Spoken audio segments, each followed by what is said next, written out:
if you just look at the Ridley Scott movies, Thelma and Louise is a very different aesthetic musically from Gladiator, is a very different aesthetic from Black Rain, is a very different style from Matchstick Men. What else did I do with Rid?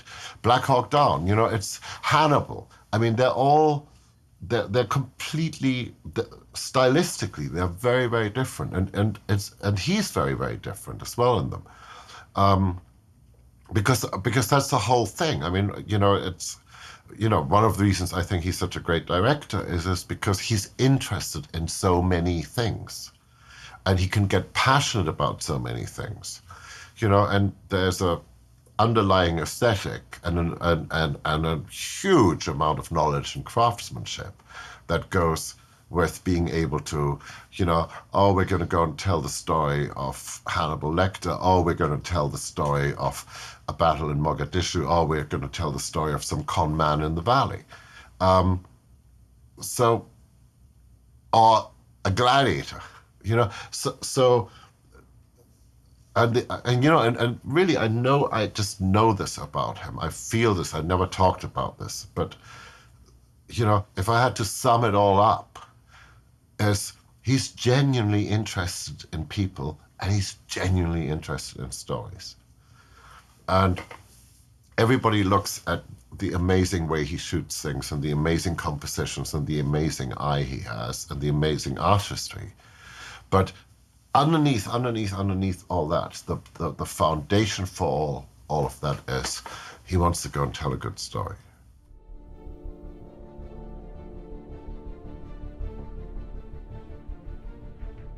I think at the end of the day, the director-composer relationship comes down to something. It has to come down to trust, because the director is sort of in charge of everything during the shooting of the movie. He can look through your camera, and he can probably adjust a few things here. He can probably do a line reading for an actor if he really has to. But when it comes to composer, he has to trust me, because if he says to me, what a nice C major chord here would be the perfect thing, it's meaningless.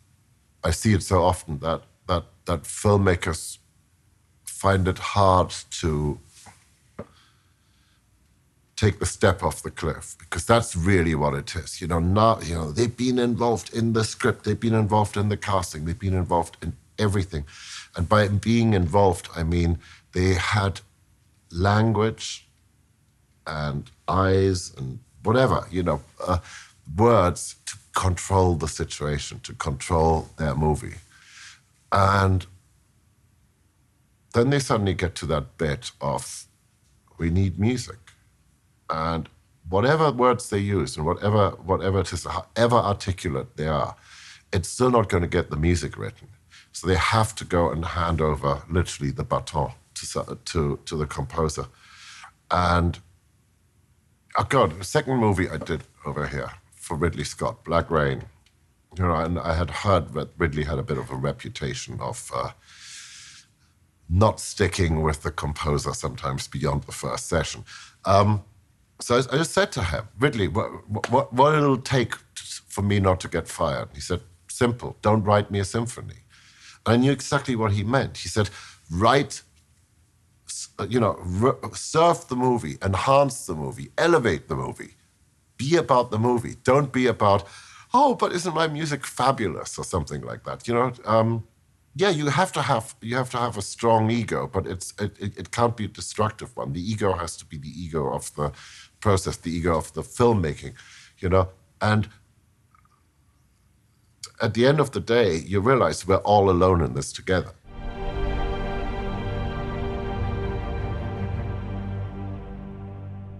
I remember Chris being very worried about a certain scene in Dark Knight. He kept bringing it up, saying this has to play like an action scene, has to be fast. It's got to be really fast music. And I looked at it and I thought, no, it's got to be the slowest music I've ever written.